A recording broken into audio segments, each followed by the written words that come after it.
जिस देश में भी, मैं तो जब पढ़ता था, जिस देश जात में जन्म लिया बलिदान उसी पर हो जावे। इस जीवन में हम आए हैं तो हम भारत के लिए अच्छा करें, बेहतर करें। भारत के लिए ही नहीं, अपने विश्वविद्यालय के लिए, अपने समाज के लिए, अपने लोगों के लिए, सबके लिए आप बेहतर करें, बेहतर सोचें। इससे जीवन, समाज और देश अच्छा बनता है। कहते हैं कबीर को, तो कबीरदास जी को, मत से कागज छुओ नहीं, कलम गई नहीं हाथ। वो आज तक जीवित हैं। क्यों जीवित हैं? क्योंकि वो समाज के बीच बैठकर समाज की समस्या पर समाज के लोगों के साथ बात करते हैं, वार्तालाप करते हैं, इसलिए वो जीवित रहते हैं। इसीलिए संत सदैव जीवित रहेंगे। संत साहित्य हमेशा जो है स्वर्णिम युग का साहित्य कहा जाता रहेगा। तो मैं विद्यार्थियों के लिए एक बात कहना चाहूँगा कि विद्यार्थी जीवन जो है, देखा जाए तो वो हिंदी साहित्य का स्वर्ण युग कहा जा सकता है। मतलब जैसे मध्यकाल को, भक्ति काल को स्वर्ण युग कहा जाता है, तो छात्र जीवन जो है स्वर्ण जीवन है। और इस स्वर्ण जीवन में वो जो ज्ञान अर्जित करते हैं, ये तो अच्छी बात है कि अर्जित करना चाहिए, लेकिन अगर आपको सफलता प्राप्त करनी है जीवन में, अगर आप आगे बढ़ना चाहते हैं, तो आपको समय का पालन करना आवश्यक है। जो मैं 4 बजे उठ के पैदल जाता हूँ पढ़ने के लिए,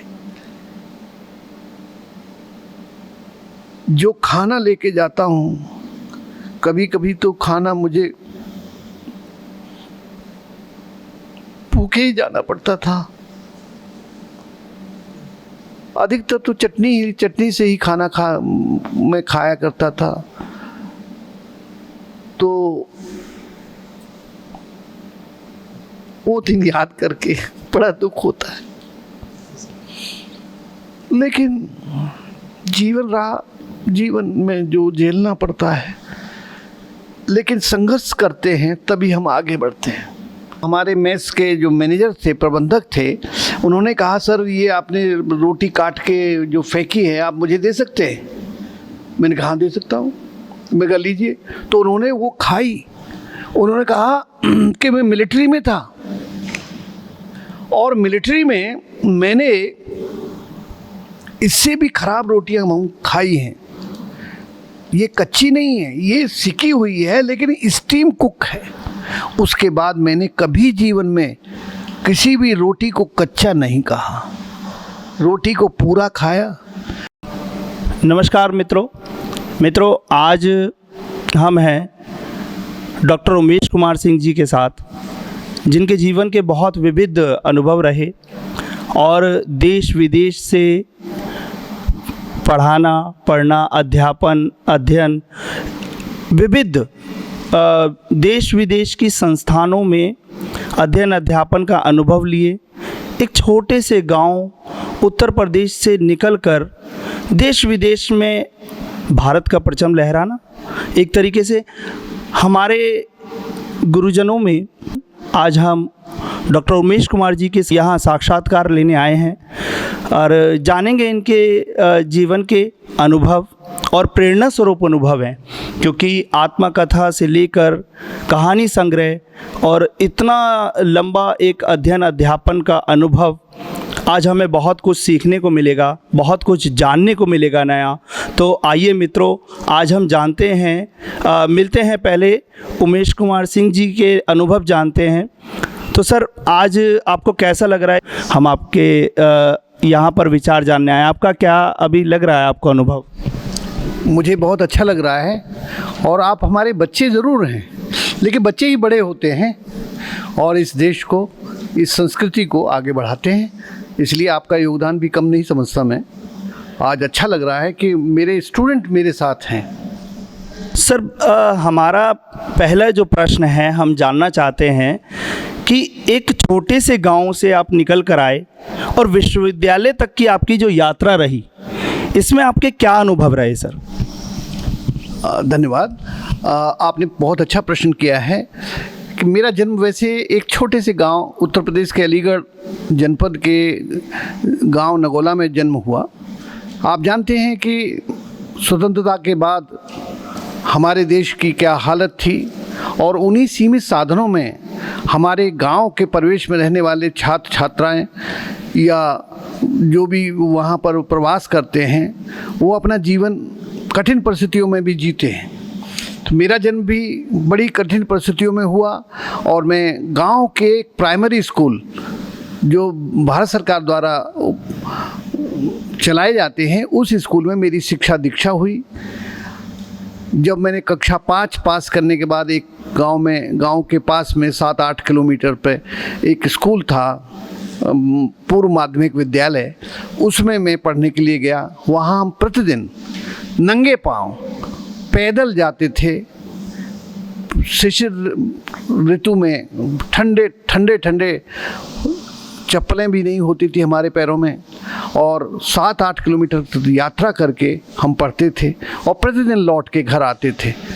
और इसके बाद जब मैंने 8वीं क्लास पास की, 8वीं क्लास के बाद मुझे एक इंटर कॉलेज में जाना पड़ा, GSS इंटर कॉलेज, और उसमें मैंने शिक्षा प्राप्त की। वहाँ भी हम पैदल जाया करते थे। और जब मैंने हाई स्कूल पास की और 11वीं कर रहा था, उसके बाद मेरा प्रवेश जो है, मैंने अप्लाई किया अलीगढ़ मुस्लिम यूनिवर्सिटी में। हालांकि जब अप्लाई कर रहा था तो लोग कह रहे थे कि आपका एडमिशन वहाँ पर नहीं होगा। मैंने कहा ठीक है, देखते हैं, और मैंने वहाँ पर अपना प्रार्थना पत्र जमा किया और सौभाग्य से मेरा चयन अलीगढ़ मुस्लिम यूनिवर्सिटी में हुआ। और प्री यूनिवर्सिटी में 1981 में मेरा एडमिशन हुआ। साइंस में नहीं हो पाया, आर्ट्स में हुआ, और वहाँ से मैं अपनी यात्रा प्रारंभ की। मतलब देखा जाए तो वहाँ प्री यूनिवर्सिटी करने के बाद फिर BA किया और MA किया। मन ही नहीं भरता था कि न पढ़ा जाए, और पढ़ते पढ़ते और अधिक विश्वविद्यालयों के बारे में जानकारी प्राप्त हुई। तो मुझे जवाहरलाल नेहरू यूनिवर्सिटी के बारे में ज्ञान प्राप्त हुआ। तो मैं अलीगढ़ मुस्लिम यूनिवर्सिटी से मैंने प्रवेश, वहाँ का ऑल इंडिया टेस्ट होता है, तो वो मैं प्रवेश लेने के लिए वो दिल्ली में टेस्ट हुआ। टेस्ट देने के लिए गया और उसमें मेरा चयन हुआ।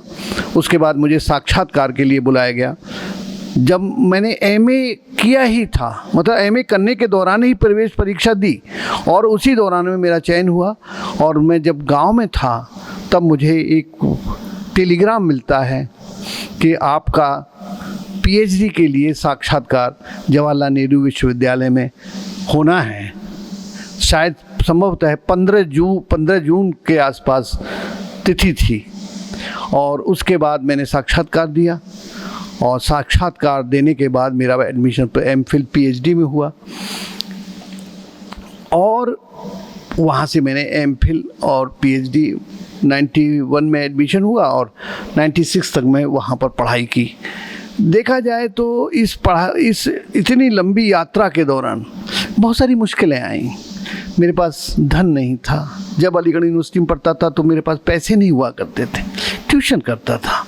और जब JNU में था तब भी मैंने जो है एक संस्था थी, स्वयंसेवी संस्था, संपूर्ण साक्षरता अभियान के तहत दिल्ली साक्षरता समिति में मुझे एक छोटा सा कार्य दिया गया अंबेडकर नगर में। और वहीं पर मैंने जो है 3000 बच्चों को प्रशिक्षित किया है हिंदी शिक्षण के लिए। 3000 छात्रों को प्रशिक्षित किया और उसके बाद मेरी यात्रा रुकी नहीं। MPhil हुई, फिर PhD हुई और उसके बाद इसी दौरान मेरा जो है चयन ओमान के लिए हुआ। भारत में मैं चाहता था कि किसी प्राइमरी स्कूल में मेरा चयन हो और मैं वहाँ पर अपनी जो है अध्यापन करूँ, जीविका मुझे मिले। लेकिन मुझे भारत में प्रथमतः जीविका नहीं मिली। मुझे ओमान में पहली बार पढ़ाने का अवसर मिला। वहाँ मैंने पढ़ाया। हालांकि मेरा मन वहाँ नहीं लगा और मैं लौट के भारत आ गया। भारत में फिर JNU में पढ़ता रहा और वहाँ से मैं गोवा गया। गोवा में इंस्टीट्यूट है जिसका नाम है नेशनल इंस्टीट्यूट ऑफ ओशनोग्राफी, समुद्र विज्ञान संस्थान। उसमें मैंने 12 वर्ष तक कार्य किया और उसके बाद फिर मुझे विश्वविद्यालय महात्मा गांधी अंतर्राष्ट्रीय हिंदी विश्वविद्यालय में असिस्टेंट प्रोफेसर के लिए 2007 में चयन किया गया। और इसके बाद मेरी यात्रा यहाँ, मेरा अध्यापन यहीं पर चल रहा है।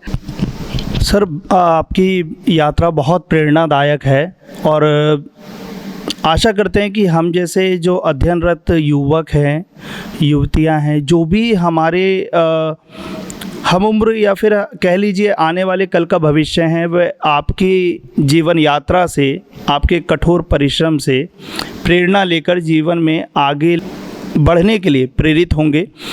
सर, आपसे मेरा अगला जो प्रश्न है वो प्रश्न ये है कि आप जैसे कई जैसे विदेशी यात्रा में आपने पढ़ाया, जैसे मॉरिशियस आप गए, यहाँ पर भी आपने चाइना के विद्यार्थियों को पढ़ाया और उससे JNU से लेके गोवा से लेके आपका गोवा में 12 वर्ष का अनुभव रहा अध्यापन का, और फिर अज़रबैजान, केरला सेंट्रल यूनिवर्सिटी, आप इतनी जगह गए, तो इसमें विदेशों में जो आपका अनुभव रहा पढ़ाने का, क्योंकि कई बार चैलेंजेस आते हैं, भाषा की बाधाएं होती हैं, अलग संस्कृतियां होती हैं, वहाँ पर आप कैसा आपका अनुभव रहा कि वहाँ का वातावरण, वहाँ की भाषा, वहाँ की संस्कृति? हम चाहेंगे कि आप अपने वो विविध अनुभवों को हमारे साथ शेयर करें सर। मैं आपको बताऊं कि विदेश में पढ़ाने का मेरा जो अनुभव है उसकी प्रेरणा के रूप में आप मुझे अलीगढ़ मुस्लिम यूनिवर्सिटी में जब मैं पढ़ता था तो वहाँ पर पढ़ने के अतिरिक्त मुझे कुछ दिखलाई नहीं पड़ता था, मुझे और उच्च कक्षाएं दिखलाई पड़ती थी। तो वहीं पर एक कार्यालय था, फॉर्म सील्स, भारत सरकार का मुद्रणालय है, और वहाँ पर एक साहब LDC हुआ करते थे और वो बाद में अलीगढ़ मुस्लिम यूनिवर्सिटी में पढ़ाई करके विदेश में पढ़ाने के लिए गए थे। तो उनसे मुलाकात करने का मुझे अवसर मिला। उनके पास इतने पैसे नहीं होते थे कि उनके मोज़े में भी कपड़े का जो है कुछ पैबंद लगा होता था, और इतनी गरीबी से उठकर वो आगे बढ़े। तो मैंने सोचा मैं भी विदेश में पढ़ाऊँगा, और इस दिशा में मैंने प्रयास किया। और प्रयास करने के दौरान जब मैं यहाँ महात्मा गांधी अंतर्राष्ट्रीय हिंदी विश्वविद्यालय में आया तो उस दौरान मुझे प्रोफेसर गोपीनाथन जी, जो यहाँ के वाइस चांसलर थे, उन्होंने कहा कि आप विदेशी छात्रों को पढ़ाएंगे, चीनी विद्यार्थियों को पढ़ाएंगे। हमने कहा ठीक है। उन्होंने कहा कि आप जो हैं बुद्धिज़्म के बारे में पढ़ाएंगे। मैंने कहा ठीक है, और बुद्धिज़्म को उनके छात्रों को मैंने पढ़ाया। हालांकि मैं मेरा विदेशियों को पढ़ाने का वो प्रथम अनुभव था, लेकिन उसके बाद हम कभी रुके नहीं। भारत में इटली,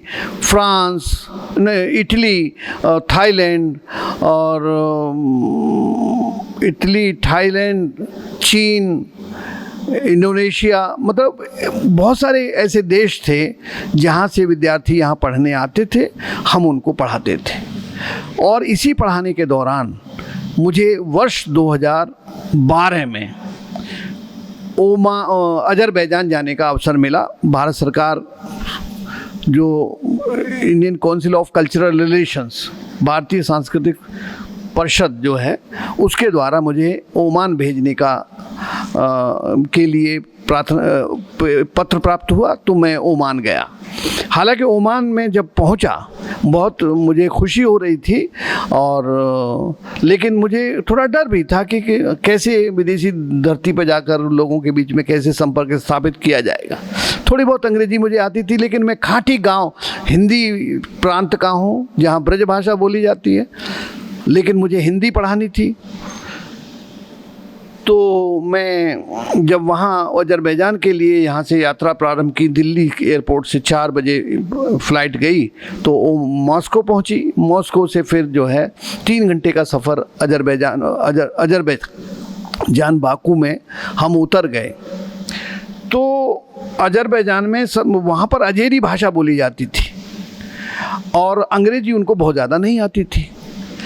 मैंने अंग्रेजी के माध्यम से उनको पढ़ाने का प्रयास किया तो कुछ मुश्किलें आईं, लेकिन मुझे जब उनकी एक कमज़ोर नस पकड़ में आ गई कि उनको जो है भारतीय फिल्मों में बड़ी विशेष रुचि थी, भारतीय गानों में विशेष रुचि थी, और वो जब मैं कक्षा में हिंदी पढ़ाता था तो वो घूम फिर कर फिल्मों पे आ जाते थे, गाने पे आ जाते थे। तो मैंने कहा चलो ठीक है, हम इसी के द्वारा, क्योंकि कुछ फिल्में हमारी जो हैं साहित्यिक फिल्मों को मैंने वहाँ लिया।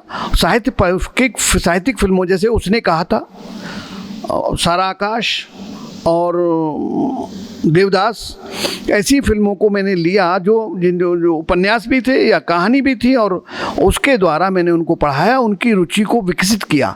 एक और काम किया कि मैंने अजरबैजानी जो भाषा थी अजेरी में जो कॉमन वर्ड्स थे जो हमारे हिंदी भारत में भी चलते थे, जैसे जवान है, दर्जी है या अनार है, बहुत सारे कॉमन वर्ड्स हैं जो पर्शियन से, अजरबैजानी में पर्शियन भाषा और अरबी फ़ारसी के शब्द भी हैं और यूरोप के शब्द भी वहाँ पर उसमें हैं। तो यूँ मिलाकर कुछ थोड़ी बहुत वो लोग अंग्रेजी जानते थे, तो मैं उनको अनुवाद के द्वारा अंग्रेजी तो ज़रूर बताता था, और फिर उनसे मैं पूछता था कि आपको अब जो मैंने अंग्रेजी में बताया या हिंदी में बताया है उसे आपकी भाषा में क्या कहते हैं। तो उस शब्द को मैं लिख लिया करता था, और जब मैं पढ़ाता था तो फिर उस शब्द का उच्चारण करके उनको बताता था कि इसका मतलब ये है। तो धीरे धीरे उनकी रुचि हमारे हिंदी भाषा की तरफ बढ़ने लगी। हालांकि विद्यार्थी बहुत अधिक नहीं थे, 10 विद्यार्थी थे मेरी कक्षा में, 3 कक्षाएं थी वहाँ, 3 कक्षाओं में 26 विद्यार्थी थे, क्योंकि 4 विद्यार्थी छोड़ के चले गए थे। तो कक्षाएं बहुत बड़ी नहीं कह सकते, लेकिन प्रयास तो था और उसमें हम सफल भी हुए। भारत सरकार जो चाहती है कि हिंदी का प्रचार प्रसार हो, तो संभवतः है इसके द्वारा प्रचार प्रसार होता है। इसके बाद मुझे वर्ष 2015 में केरल सेंट्रल यूनिवर्सिटी में एसोसिएट प्रोफेसर का आमंत्रण पत्र मिला, तो मैं वहाँ जाके ज्वाइन किया और वहाँ हिंदी पढ़ाई। वहाँ पर हिंदी पढ़ाते हुए मैंने देखा कि ज़्यादातर जो विद्यार्थी थे, जो छात्राएं ज़्यादा इंटरेस्ट रखती हैं पढ़ने पढ़ाने के लिए, सिर्फ एक विद्यार्थी एमए में पुरुष था, मतलब लड़का था, और बाकी सारी छात्राएं थी। वहाँ मैंने बहुत दिन पढ़ाया, वहाँ विभागाध्यक्ष भी रहा, लेकिन उसके बाद वहाँ मेरा स्वास्थ्य कुछ ख़राब होने लगा, तो मैं लौट के फिर अपने महात्मा गांधी अंतर्राष्ट्रीय हिंदी विश्वविद्यालय में आ गया, और यहाँ से मुझे फिर जो है भारत सरकार द्वारा मॉरिशस जाने का अवसर प्रदान किया। मैं मॉरिशस गया, वहाँ 2 वर्ष से मैं अधिक समय तक मैं मॉरिशस में रहा, और वहाँ भी मैंने देखा कि क्लास में जो छात्र थे उनमें छात्राओं की संख्या सर्वाधिक थी। लड़के तो सिर्फ 2-4 लड़के ही हुआ करते थे, लेकिन अधिकतर लड़कियां वहाँ पर हिंदी अध्ययन कार्य करती हैं। तो वहाँ की सरकार भी, मॉरिशस की सरकार की एक बड़ी विशेषता है कि मॉरिशस में 253 स्कूल हिंदी की पढ़ाई के लिए चलते हैं। और इसके अतिरिक्त वहाँ पर जो सभाएं हैं, जैसे वहाँ पर जो हिंदी पे प्रचार प्रसार के लिए सभा हैं, जैसे गहलोत सभा है, रविवेद सभा है, या आर्य सभा है, या फिर वो जो लॉन्ग माउंटेन में एक हिंदी प्रचारणी सभा है, इनके द्वारा भी हिंदी कक्षाएं चलाई जाती हैं, वो रविवार और इतवार के दिन। मुझे वहाँ भी जाने का अवसर मिला। और मॉरिशस में भोजपुरी बोली जाती है अधिकतर, लेकिन जब बच्चे पढ़ते हैं तो उनको हिंदी पढ़ने में कोई मुश्किल नहीं आती, क्योंकि बहुत सारी शब्दावली घुमा फिरा के वही है, लेकिन सिर्फ टोन में थोड़ा अंतर आता है। तो इसका तोड़ हमने निकाला कि वो अंग्रेजी उसका अनुवाद प्रस्तुत किया जाए। वहाँ के बच्चे भी मैंने देखा, मॉरिशस के बच्चे भी नहीं चाहते थे कि वो, मैं जब भी पूछता था कि क्या हम हिंदी क्लास प्रारंभ करें, तो वो कहते थे कि नहीं सर, हम तो गाने पढ़ना चाहते हैं, हम तो कहानी सुनना चाहते हैं। हमने कहा ठीक है, कहानी सुनाते हैं, हम गानों पे चर्चा करते हैं, हम फिल्म पर चर्चा करते हैं। तो वो विद्यार्थी उन विद्यार्थियों को मैं गाने पर चर्चा करते, फिल्मी गानों पर चर्चा करते हुए या फिल्म पर बात करते हुए या फिल्म की किसी कहानी पर बात करते हुए, फिर मैं उनको अपने चैप्टर जो हमारे होते थे मैं उस पर लेके आता था। तो विद्यार्थियों की शिकायत रहती थी कि सर आप जो है फिर पढ़ाने लगे हमको। मैंने कहा मेरा तो उद्देश्य पढ़ाना लिखाना ही है, मैं उससे तो भटक नहीं सकता, लेकिन मैं आपका भी सम्मान करता हूँ, आपके विचारों का सम्मान करता हूँ, और आपको आपकी बात मनवाते हुए मैं हिंदी पढ़ाता हूँ। हिंदी का प्रचार प्रसार तभी हो सकता है कि जब हम उनकी बात माने, उनकी संस्कृति में क्या चीज़ कॉमन है उसे माने, उनके गानों को सीखें, उनकी भाषा में जो कॉमन वर्ड्स हैं उनको सीखें। जैसे अजरबैजान की बात मैं ले आऊँगा कि वहाँ पर मैंने एक और प्रयोग किया था कि वहाँ के जो एक गाना था वो मैंने याद किया था, और बहुत सारी शब्दावली मैंने याद की थी। जब तक आप किसी भाषा को नहीं सीखेंगे तो वो उस भाषा के लोग वो आपकी भाषा को नहीं सीखेंगे। तो इसलिए मैंने जो है उनकी भाषा सीखी।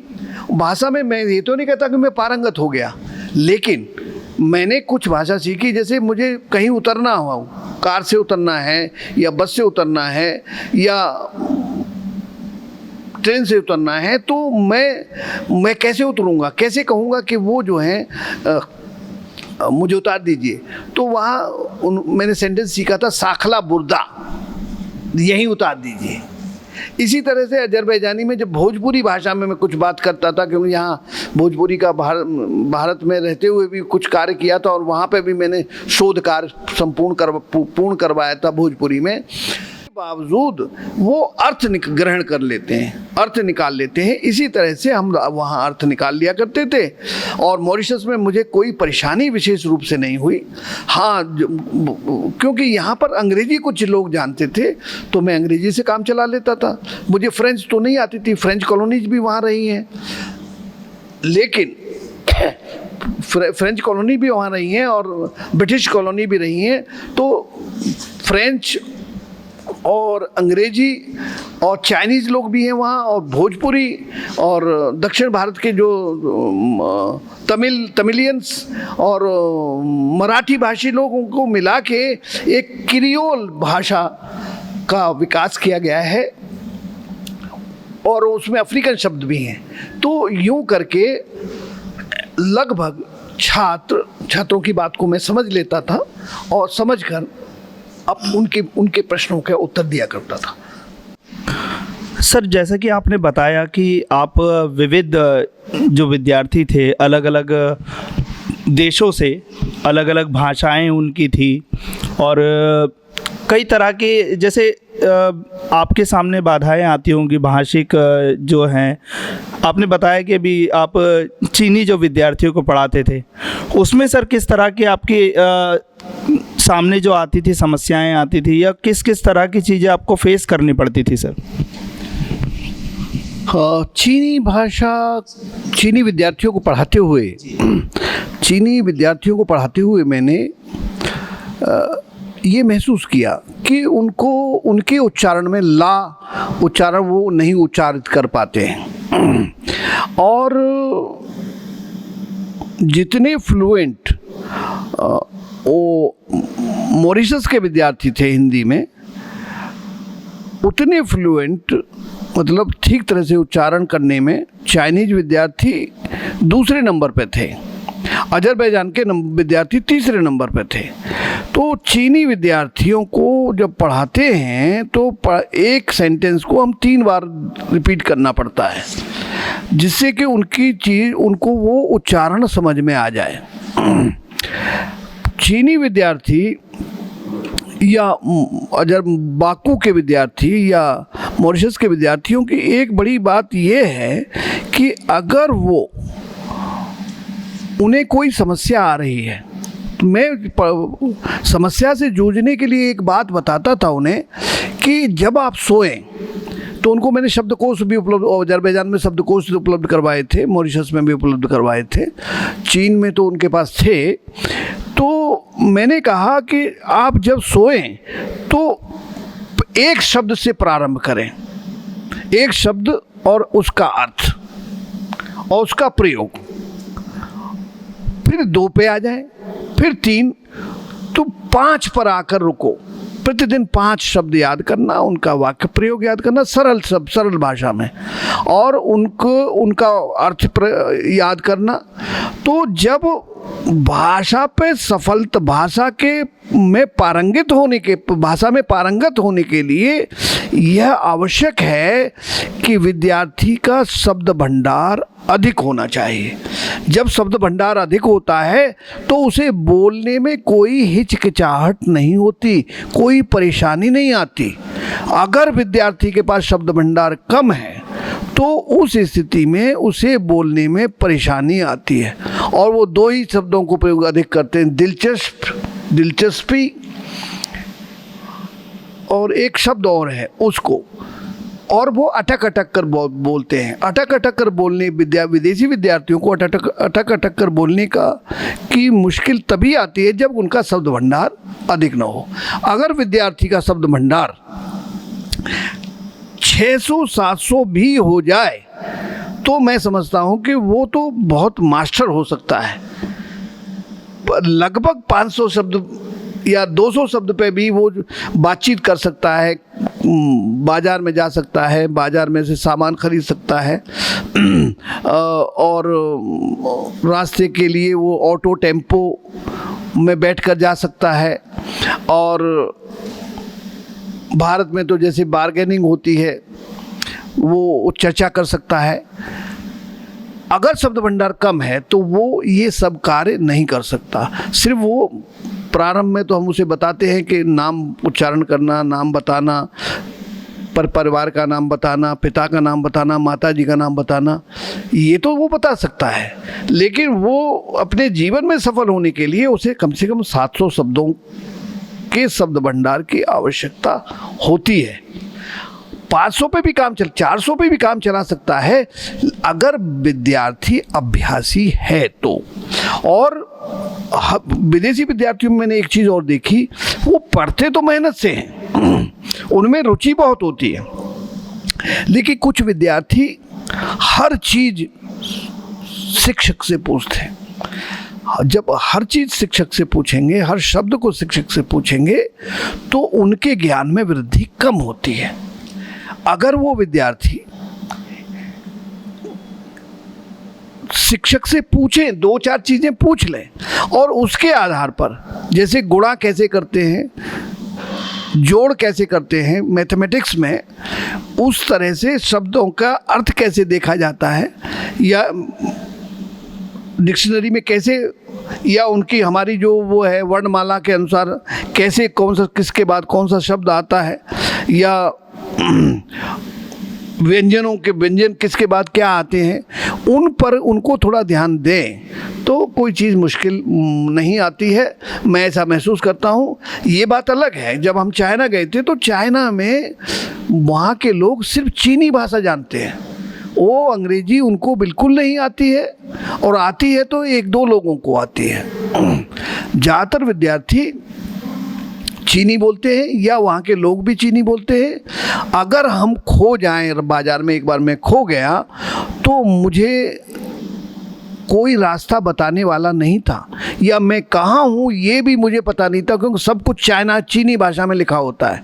वो अंग्रेजी अगर साथ में लिख दें तो काम चल सकता है, लेकिन वहाँ की सरकार का ऐसा कुछ प्लान है कि वो चीनी भाषा में ही लिखेंगे, चीनी में ही सब कुछ करेंगे। तो इसलिए वहाँ भारतीय लोग या विदेशी लोग जब जाते हैं तो वहाँ पर थोड़ी मुश्किल उनको आती है, या भारतीय शिक्षक जो भी जाते हैं तो वो जब तक वो किसी विद्यार्थी को साथ लेकर लेके न जाएं तब तक वो गंतव्य स्थान पर नहीं पहुंच सकते। और अपने न बाजार से कोई सामान, बाजार में डिपार्टमेंट स्टोर में जाके तो चलो पता चल जाता है कि किस सब्जी, कौन सी सब्जी है, क्या है, फल है, ड्राई फ्रूट्स हैं, लेकिन मार्केट में जाके आप सिर्फ इशारों से बात कर सकते हैं, उनकी शब्दावली या उनकी भाषा के शब्द आपको नहीं आते। खैर, अब एक सुविधा हो गई है, मोबाइल के अंदर एक अनुवाद का ऑप्शन आता है, उसमें देखकर आप चर्चा कर सकते हैं या बात कर सकते हैं। तो विदेश में विदेशी विद्यार्थियों का जो उद्देश्य होता है, कुछ तो शोध करने के लिए पढ़ते हैं, कुछ टूरिस्ट के तौर पे जाने के लिए पढ़ते हैं, कुछ व्यापार के लिए पढ़ते हैं। तो ये अलग अलग उद्देश्य विद्यार्थियों के होते हैं, और लेकिन वो मन लगा के पढ़ते हैं। उच्चारण में भले ही थोड़ी बहुत समस्या आती है। सर ने बहुत सुंदर तरीके से, बहुत व्यवस्थित तरीके से और अपने विचारों को रखा। हमने ये जाना कि भाषा की जो समस्याएं हैं उससे हम किस प्रकार से उसका सामना करते हैं, उससे हम पारंगत उसमें हो सकते हैं। किस तरह से हम शुरुआत करें कि अपनी भाषा को हम अच्छा बना सकें, उस भाषा पर अपना अधिकार, एक तरीके से कमांड अपनी अच्छी कर सकें। शब्दों का किस तरह से भंडार करके हम किसी भाषा में अच्छी समझ विकसित कर सकते हैं। सर ने बताया कि किस प्रकार से विदेशी विद्यार्थियों को पढ़ाते हुए किस किस तरह की समस्याएं आती हैं नई भाषा को सीखते हुए, नई भाषा को समझते हुए। तो अब जैसा कि हम समझ रहे थे साक्षात्कार के शुरू में ही कि आज जब हम बात करेंगे तो सर से विविध पहलुओं पर बहुत अच्छी जानकारी मिलेगी। देखिए, बहुत अच्छी जानकारी है कि भाषा में हम किस प्रकार से अपनी समझ को विकसित कर सकते हैं, उस पर सर ने बहुत बारीकी से अपनी बातें रखी। अब मैं सर से जानना चाहूँगा कि सर ने वास्तव में लगभग 10 के आसपास किताबें, 5 तो संपादित पुस्तकें हैं और 4 सर की लिखी पुस्तकें हैं। उन पुस्तकों में सर एक लेखक के रूप में मैं चाहूँगा कि आप अपने विचार हमें बताएं कि आपकी जो कहानी संग्रह है और आपकी एक आत्मकथा जो है, सर आपका कहानी संग्रह जो है पहली रात का अंत जो 2007 में आया था, और सुख दुख के सफ़र जो आपकी आत्मकथा है। आत्मकथा और कहानी संग्रह में आपको ये लिखने की जो प्रेरणा है, वास्तव में जब कोई लेखक लिखता है तो जीवन के अनुभव उसे लिखने के लिए प्रेरित करते हैं, और जब अनुभव बोलता है तो दुनिया कान खड़े करके सुनती है। हम चाहेंगे कि सर के अनुभव हम जानें कि इस कहानी संग्रह और आत्मकथा को लिखने के पीछे क्या प्रेरणा थी। आपने बहुत अच्छा प्रश्न किया है। मुझे खुशी है कि कहानी संग्रह पहली रात का अंत बहुत चर्चित रहा, और कहानी पहली रात का अंत कहानी इस संग्रह की प्रथम कहानी है, और वो 2001 में या 1999 में छपी थी, वार्षिकी में। और इसके बाद हंस में एक कहानी छपी थी, रंपो का चेहरा, और एक कहानी छपी थी माफ़ी, मध्य प्रदेश की एक बहुत महत्वपूर्ण पत्रिका है, पता नहीं, याद नहीं आ रहा है, उसमें वो छपी थी माफ़ी कहानी। और वर्तमान साहित्य में भी कहानी छपी थी एक, और भी बहुत सारी पत्रिकाओं में कहानियाँ छपी हैं।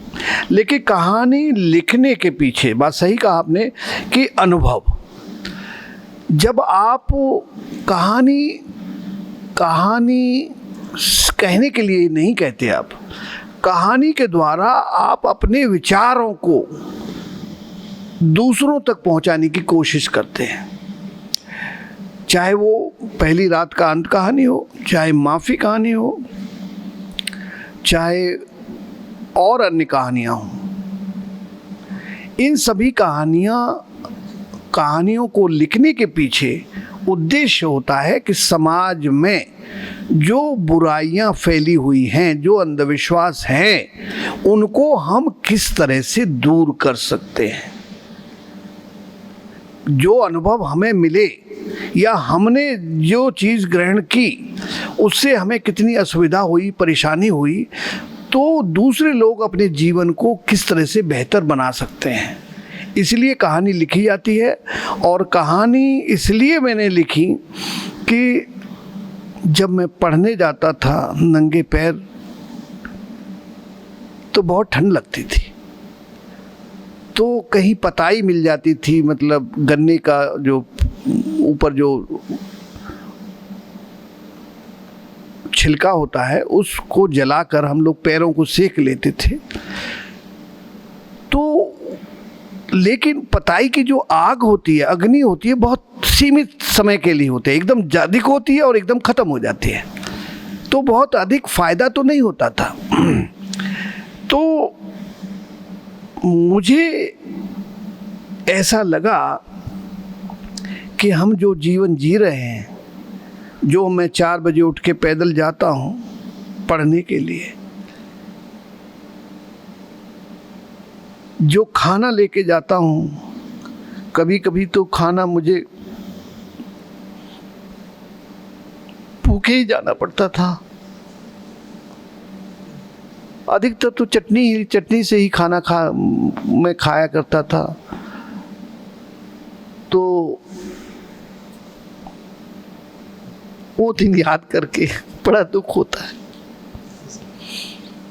लेकिन जीवन में जो झेलना पड़ता है, लेकिन संघर्ष करते हैं तभी हम आगे बढ़ते हैं। जो संघर्ष नहीं करते वो आगे नहीं बढ़ सकते। मुसीबतें तो आती हैं, परेशानियां तो जीवन में आती ही हैं, क्यों नहीं, आनी ही चाहिए। जीवन में परेशानियां तपाकर हमें कुंदन बनाती हैं। आज मैं महात्मा गांधी अंतर्राष्ट्रीय हिंदी विश्वविद्यालय में शिक्षक के तौर पर हूँ, तो ये उन्हीं परेशानियों से जूझते हुए आगे बढ़ने की प्रेरणा है। और हमारे जो विद्यार्थी यहाँ पर विद्या अध्ययन करते हैं, उन्हें भी परेशानी होती है। हो सकता है हमारे तरह की परेशानी कम नहीं होती, हो सकता है उन्हें किसी और तरह की परेशानी होती है। लेकिन मैं आपको बताता हूँ, अलीगढ़ मुस्लिम यूनिवर्सिटी में जब मैं पढ़ता था, तो जब उस वक्त हमारे पास पैसे का बहुत बड़ा अभाव हुआ करता था, तो हम सोचते थे किसी के घर मिलने जाएं तो हम देर में जाते थे ताकि वो भोजन करवा के भेजें, लेकिन वो लोग हमें चाय पिलाकर भेज देते थे। तो हम अलीगढ़ यूनिवर्सिटी के छात्रावास में आ जाते थे, सर सुलेमान हॉल में मैं रहता था।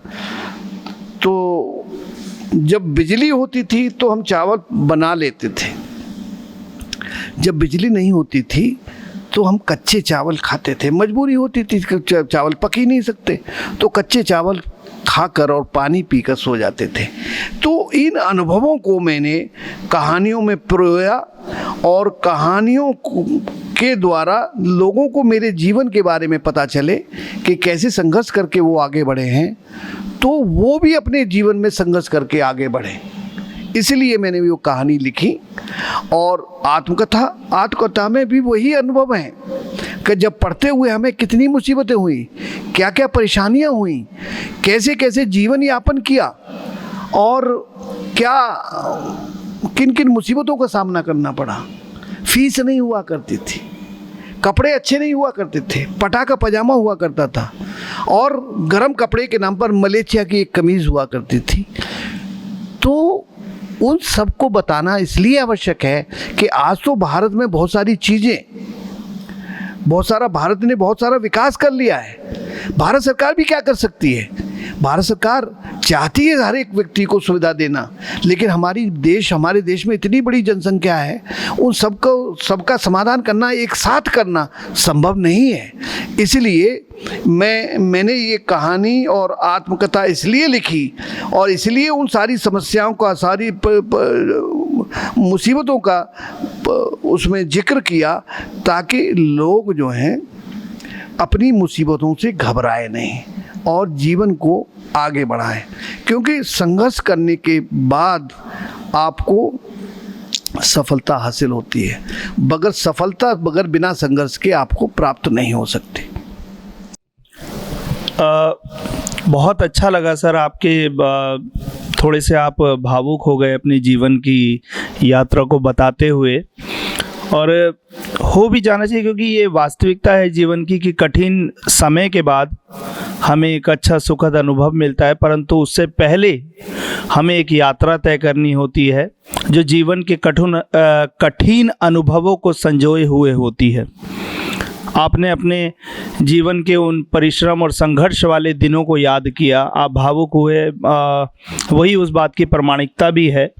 अब इस बात को, इस साक्षात्कार को आगे ले जाते हुए मैं आपके उस पीएचडी वाले शोध कार्य के बारे में थोड़ा सा जानना चाहूँगा सर, जिसमें आपने गुरु नानक देव और संत रविदास जी पर जो तुलनात्मक आपने कार्य किया, शोध कार्य किया, इन दोनों महान हस्तियों को जानकर आपके क्या अनुभव रहे शोध कार्य के दौरान? बहुत अच्छा प्रश्न है आपका। गुरु नानक देव और संत रविदास पर शोध कार्य करने का मेरा उद्देश्य, असल में मैंने किस विषय पर ये विषय क्यों लिया, इसका एक बड़ी इसके बारे में बताना चाहूँगा कि वो जो है गुरु ग्रंथ साहब में जो रचनाएं गुरु नानक देव जी की 902 और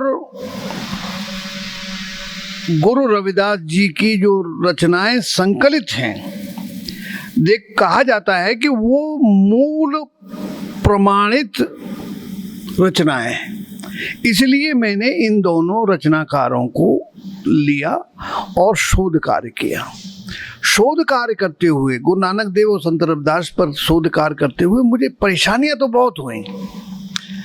सबसे पहले बड़ी परेशानी मैं ये बताना चाहूँगा कि मैं गुरु ग्रंथ साहब का जो अनुवाद है चेला राम जी द्वारा, और कुछ सेंचियाँ हैं सहगल के.एल. सहगल के द्वारा 4 सेंची हैं गुरु ग्रंथ साहब पर, तो मैं वो गुरु ग्रंथ साहब लेने के लिए माता सुंदरी कॉलेज जो दिल्ली में है वहाँ गया, तो उन्होंने कहा, किसी ने बताया कि वहाँ से मिल सकते हैं गुरु ग्रंथ साहब की प्रति, तो उन्होंने कहा कि पंच प्यारे लेके आओ, और वो आगे पानी डालते हुए और चावट करते हुए लेके जाएंगे, तब जो है तुम्हें गुरु ग्रंथ साहब मिल सकते हैं। और आपको घर में ले जाके प्रकाश करना पड़ेगा, धूप अगरबत्ती क्या क्या करना पड़ेगा। तो ये बड़ी मुझे जो है कुछ 5 लोग में कहाँ से लाऊं, मैं शोध छात्र था, तो बहुत पीड़ा हुई। मैंने अपने शोध निदेशक प्रोफेसर एस.पी. सुदेश जी को बताया कि ये समस्या है, तो उन्होंने कहा कि स्वर्ग में, अगर स्वर्ग कहीं है तो स्वर्ग में गुरु नानक देव जी की आत्मा, गुरु रविदास जी की आत्मा तड़प रही होगी कि उन पर शोध करने के लिए छात्र को ग्रंथ उपलब्ध नहीं करवाया जा रहा। तो इसका सॉल्यूशन, ये बात मैंने नहीं कही, ये गुरु जी ने कहा। इस बात का मैंने हल निकालने के लिए बहुत प्रयास किए, दर की ठोकरें खाई, लाइब्रेरी, जगह जगह की लाइब्रेरी में गया, कहीं कुछ ग्रंथ साहब के बारे में मिलता ही नहीं था। तो मुझे किसी ने बताया कि गुरु नानक फाउंडेशन एक लाइब्रेरी है, पुस्तकालय है, जो जवाहरलाल नेहरू विश्वविद्यालय के बगल में ही है, और वो कटवरिया सराय के आसपास और जहाँ पर केंद्रीय विद्यालय है उसके आसपास कहीं पर है। तो मैं खोजते खोजते गया और वहाँ पर देखा तो वहाँ पर मुझे 4 सेंचियाँ भी मिल गई, गुरु ग्रंथ साहब भी मिल गए। तो मैं शोध करने के लिए दिन भर वहीं पड़ा रहता था। सुबह नाश्ता करता था अपने छात्रावास में, ब्रह्मपुत्र में, जवाहरलाल नेहरू यूनिवर्सिटी में था, और वहाँ से दोपहर का खाना 4 ब्रेड, मक्खन और ये कुछ बांध के वो टिक्की वगैरह कुछ देते थे, तो वो मैं लेके जाता था। तो वहाँ पर 1-2 छात्र और कुछ एम्प्लॉय से भी बातचीत हो गई, तो वो मेरे नाश्ता खा लेते थे और मैं उनकी सूखी रोटी खाता था। और दिन भर मैं वहीं पर अध्ययन अध्यापन करता था। पानी वहाँ पर उपलब्ध था और पढ़ता रहता था। रात को 9 बजे आता था। वो छात्रावास के जो प्रबंधक थे, मैं उनको कहता था कि मेरा खाना रखवा दीजिएगा। तो इस तरह से मैंने शोध कार्य मेरा संभव हुआ, वरना मैं 5 प्यारे कहाँ से लेके आता। लेकिन कोई बात नहीं, हर धर्म की अपनी कुछ बातें होती हैं, उनको मानना आवश्यक होता है। वो जो उन्होंने जो कहा 5 प्यारे लाओ, वो भी आवश्यक है। वो अपने धर्म के अनुसार बात कर रहे हैं और मैं शोध छात्र हूँ, तो शोध छात्र की दृष्टि से देख रहा था। तो हमें हर धर्म की बातों का सम्मान करना चाहिए। और गुरु ग्रंथ साहब में जो संकलित रचनाएं गुरु नानक देव की हैं और गुरु रविदास जी की हैं, तो उस पर मैंने जो कार्य किया, कार्य करते हुए मुझे बहुत अच्छा लगा। और अच्छा इस बात का लगा कि मुझे जो है शोध कार्य करने के लिए जो चेलाराम द्वारा जो हिंदी का अनुवाद है गुरु ग्रंथ साहब का, उसमें जो चीज़ें उपलब्ध हैं उसमें संक्षिप्त हैं, लेकिन जो सहगल सेंची हैं, 4 सेंचियाँ हैं, और भी 1-2 कई लोगों के द्वारा किया गया कार्य है। तो वो बड़े बड़े मोटे मोटे ग्रंथ मुझे मिलते थे। मुझे अर्थ ग्रहण करने में, ढूंढने में या रचनाओं के बारे में कुछ विस्तृत जानकारी प्राप्त करने की वहाँ मुझे सुविधा मिली, इसीलिए मैं ये रचना कार्य कर पाया। वैसे मुझे गुरुमुखी लिपि नहीं आती थी। मैंने तो अनुवाद के द्वारा कार्य किया, और वो अनुवाद भी प्रमाणिक अनुवाद था।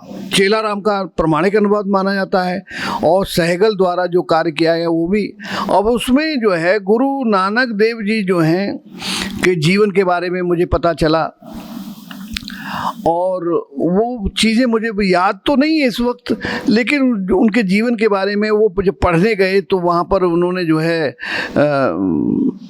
शिक्षक से पूछा कि वो जो है जो जनेऊ के बारे में, जो जैसे गुरु नानक देव ने भी जनेऊ के बारे में कहा कि सच्चा वो सूत होना चाहिए, ईमानदारी की गांठ और ये सारी चीज़ें लग के तब जो है वो जनेऊ बनता है और वो साथ में जाता है।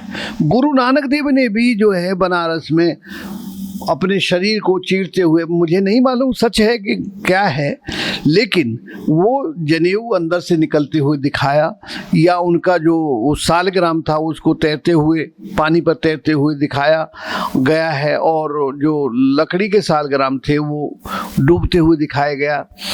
और इसके अतिरिक्त गुरु रविदास जी की जो रचना एक बहुत महत्वपूर्ण मुझे लगी, उसमें वो कहते हैं कि हर चीज भ्रम है, जप भ्रम, तप भ्रम, सब कुछ भ्रम है।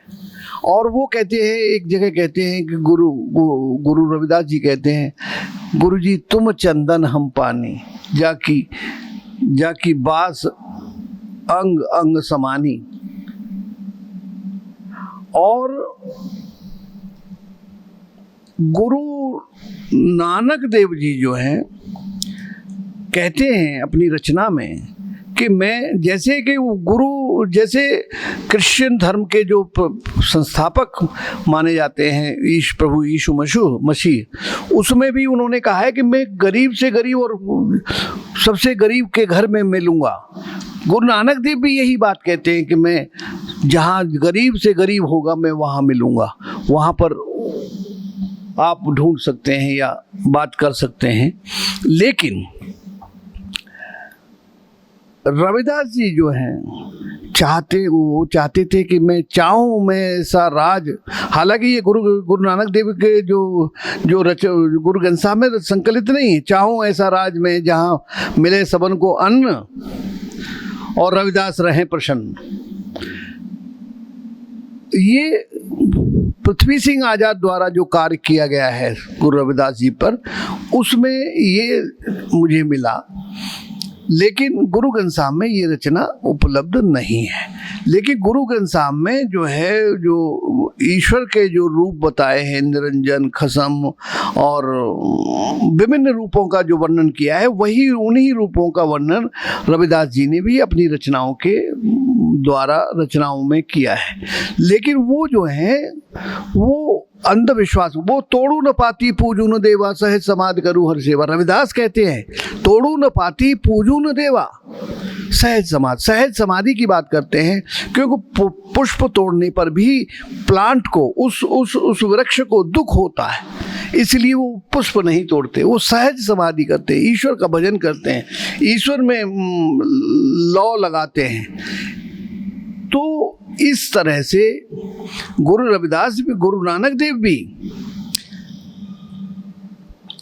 दोनों जो है ये निर्गुण संत थे।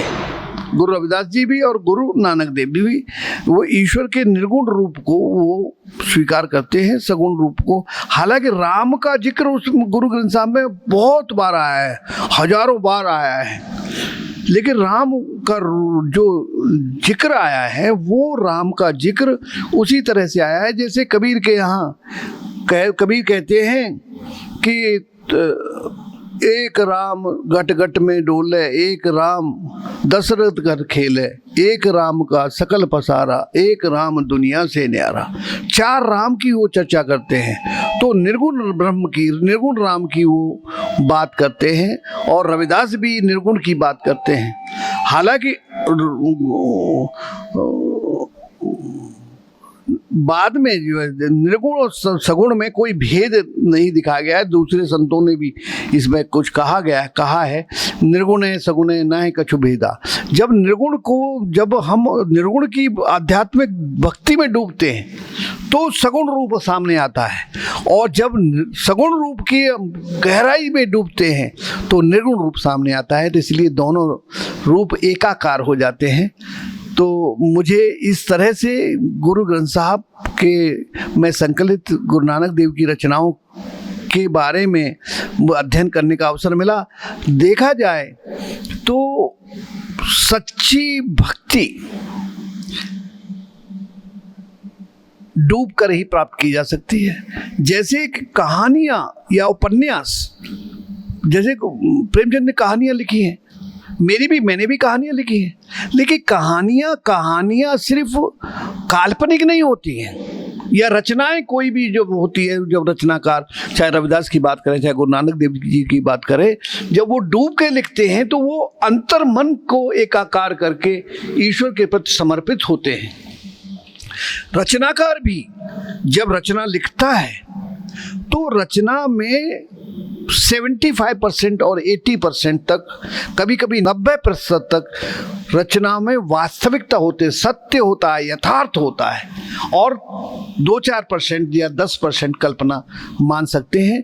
तो रचनाकार जब रचना लिखता है तो वो डूब कर लिखी हुई रचनाएं, मैं सारी रचनाओं के बारे में नहीं कह रहा हूँ, जो रचना को पढ़ने से पता चल जाता है कि रचना में कितनी गहराई है, कितनी डूब कर लिखा गया है, या वो सिर्फ कल्पना की गई है। तो मेरी पहली रात का अंत को अगर आप पढ़ेंगे तो उसमें आपको डूब कर पता चलेगा कि किस तरह से किसी समस्या का अंत किस तरह से किया जाता है, कि समाज में फैले किसी अंधविश्वास को कैसे मिटाया जाता है। या उसने रंपो का चेहरा में भी जो है अंधविश्वास को मिटाने की बात कही गई है। और दूसरी माफ़ी कहानी में भी एक बड़ा अधिकारी होता है और वो जो है वो अपने को कुछ समझता नहीं है। जैसे हमारे IAS PCS ऑफिसर्स कुछ समझे ना समझें, मान लो मतलब और लोग भी हो सकते हैं ना समझें, लेकिन अगर वो जवानी में तो कुछ नहीं समझते, लेकिन जब बच्चों की शादी होती है, जब बुजुर्गों की मृत्यु होती है, तब उन्हें पता चलता है कि लोग और समाज और दुनिया क्या होती है। जब समाज के लोग उनके पिता की अंत्येष्टि संस्कार में जाने की मना कर देते हैं, तो वो व्यक्ति माफ़ी मांगता है अपने परिवार के लोगों से, अपने समाज के लोगों से और समाज से और समाज के बुजुर्गों से माफ़ी मांगता है। माफ़ी कहानी बहुत महत्वपूर्ण कहानी है। अगर वो जो है वसुधा में छपी थी, मध्य प्रदेश से प्रकाशित, बहुत महत्वपूर्ण पत्रिका है। और हंस तो आप जानते हैं बहुत महत्वपूर्ण पत्रिका है, उसका एक विशेषांक निकला था, उसमें वो कहानी थी। तो कहने का तात्पर्य है कि गुरु नानक देव की जो रचनाएं हैं, जो संतों द्वारा जो कुछ भी लिखा गया है, वो डूब के लिखा है, चाहे वो गुरु रविदास जी हों, चाहे वो गुरु नानक देव जी हों, चाहे वो कबीरदास जी हों। वो समाज के बीच में बैठ के समाज की समस्याओं को समाज समस्याओं से रूबरू होते हुए किसी रचना का निर्माण किया गया है। इसीलिए वो रचना आज तक इतनी महत्वपूर्ण है और जीवित है। कहते हैं कबीर को, तो कबीरदास जी को, मत से कागज छुओ नहीं, कलम गई नहीं हाथ,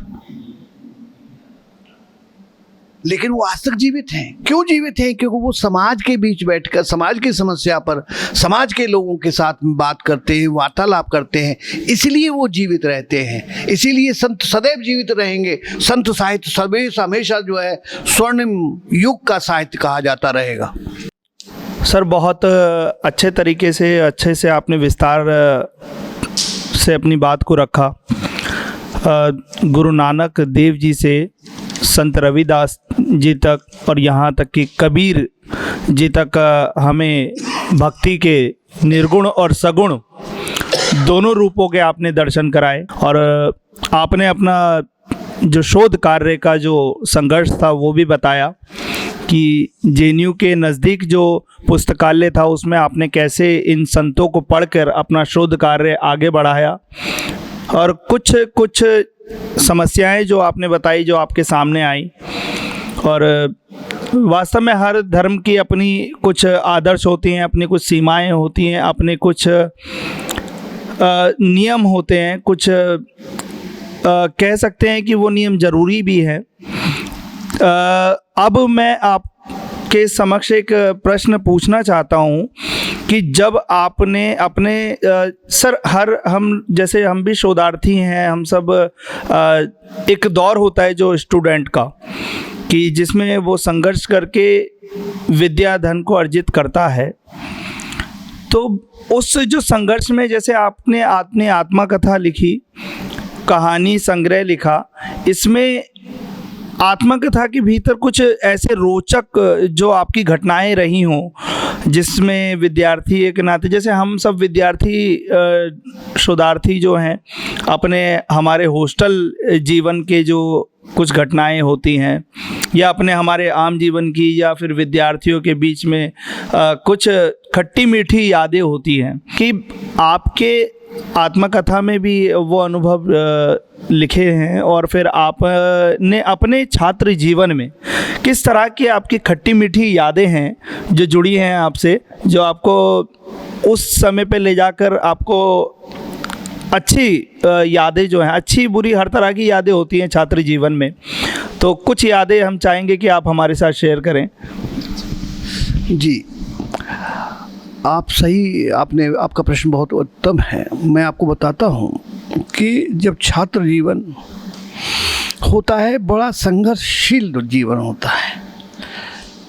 मैं आपको अपने जीवन की एक घटना बताता हूँ।